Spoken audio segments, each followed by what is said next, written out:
Halo, gua Zulkifli, orang pedalaman di Aceh, korban konflik perang masa darurat militer dulu. Gua mau jadi presiden Nusantara. Alasannya karena dari dulu, dari Indonesia ini merdeka pertama sampai hari ini, selalu presidennya orang Jawa. Nah, jadi kami orang Sumatera jadi penonton, gitu. Lepas tu masalah yang timbul, Indonesia di tangan orang Jawa ini nggak maju-maju. Nah, dari dulu sampai sekarang yang banyak utang.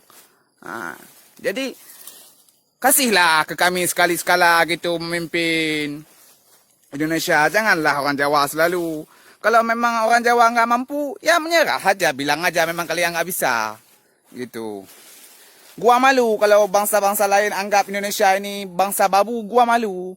Terus terang gua bilang gitu. Malu gua. Macam di Arab Saudi menganggap kami orang Indonesia ini babu orang ini.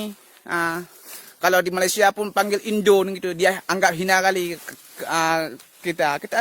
Gua nggak mau gitu, karena gua nasab Saidina, gua nasab Sultan Nusantara ini. Jadi kalau gua dianggap babu gitu kan memalukan gitu. Makanya gua mau jadi presiden. Gua lah mau jadi presiden. Orang Sumatera sekali-sekali boleh jadi presiden. Bilang sama orang Jawa semua, dukung sekali-sekala. Kita dari dulu pun dukung kalian. Dukunglah kita orang Sumatera sekali-sekali jadi presiden. Dukung ah.